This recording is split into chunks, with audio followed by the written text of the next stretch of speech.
মুখ্যমন্ত্রীর নতুন নির্দেশের পর অবৈধভাবে দখল করে রাখা বাড়ি ভাঙল প্রশাসন। হাসনাবাদের তালপুকুর এলাকায় দাপুটে তৃণমূল নেতা সাদ্দাম হোসেন অবৈধভাবে ওই এলাকার গিয়াসউদ্দিন ঘরামি নামে এক ব্যক্তির জায়গা জোর করে দখল করে অবৈধভাবে বাড়ি তৈরি করেছিল। এর আগে কলকাতা হাইকোর্ট এই বাড়িটি ভেঙে ফেলার নির্দেশ দিয়েছিল, কিন্তু তৃণমূল নেতা সাদ্দাম হোসেন তার রাজনৈতিক প্রভাব খাটিয়ে এই অবৈধ বাড়িটি ভাঙতে দেয়নি। সম্প্রতি মুখ্যমন্ত্রী শুভেন্দু অধিকারী এই অবৈধ বাড়ি ভাঙ্গা নিয়ে নির্দেশ দেওয়ার পর নড়ে চড়ে বসে প্রশাসন। কলকাতা হাইকোর্টের নির্দেশ মতো হাসনাবাদ থানার পুলিশ ও হাসনাবাদ ব্লকের বিডিওর তৎপরতায় অবৈধ বিল্ডিং ভাঙার কাজ শুরু হয়েছে। পুলিশ প্রশাসনের উপস্থিতিতে বুলডোজার দিয়ে সেই অবৈধ বাড়ি ভাঙা হচ্ছে।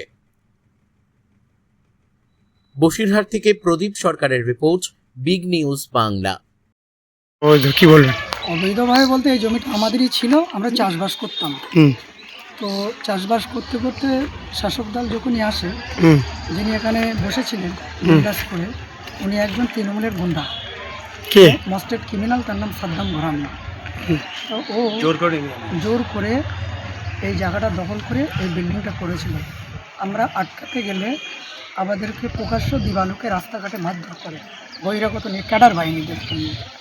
আমরা থানায় বেড়ে ফার্স্টে এফআইআর করি, এফআইআর করার পরে জিডিও করি, জিডি এফআইআর একসঙ্গে করি। করার পরে কোনো সুস্থ বিচার আমরা না পেলে আমরা হাইকোর্টে দ্বারস্থ হই। হাইকোর্টে দ্বারস্থ হওয়ার পর আমাদের আইনজীবী ছিলেন, যিনি থানার নাম হলেন অ্যাডভোকেট ওমর ফারুক গাজী, ক্যালকাটা হাইকোর্ট। উনি 2022 সালে একটা পঞ্চায়েতের এগেনস্টে একটা আরটিআই করে, আরটিআই রিপোর্টে দেখা গেছে এই বিল্ডিংটা বেআইনিভাবে করা হয়েছে। আরটিআই রিপোর্ট যেটা দিয়ে আজকে ভাঙা হচ্ছে, আরটিআই রিপোর্টটা দিয়েছে বেআইনি কনস্ট্রাকশন। তারপরে রিটটার অর্ডার হয় 31 ডিসেম্বর 2022 সামথিং, 2022 সালে ডিসেম্বর মাসে একটা ডিমোলেশনের অর্ডার হয়। সেই অর্ডারটা ওনারা পাস করেন, ডিমোলেশনটাও করেননি ওনারা। না করার পরে সেইভাবে আমি মামলায় পড়েছিলাম। মামলা করতে করতে 2026 সাল হয়ে গেল। আজ 2026 সালে পুনরায় আবার অর্ডার হয় 7 ডেজের মধ্যেও এটা ভেঙে দিতে হবে। কি দিয়ে ভাঙলো আজকে? এই বুলডোজার চলেছে, বুলডোজার দিয়েই ভাঙা হয়। কোন থানা আন্ডারে পড়ে, কোন পঞ্চায়েত? নর্থ 24 পরগনা হাসনাবাদ থানা। সম্পূর্ণ বিডিও সাহেব এখানে ছিলেন, আইসি হাসনাবাদ, এসডিও বসিরহাট, ওনারা সবাই ছিলেন। থেকে কোর্টকে ফলো করে পঞ্চায়েতের উপরে সম্পূর্ণ ডাইরেকশন ছিল এটা পঞ্চায়েত ভাঙবে, কিন্তু 5 বছর আমাকে মিসগাইড করেছিল ওরা।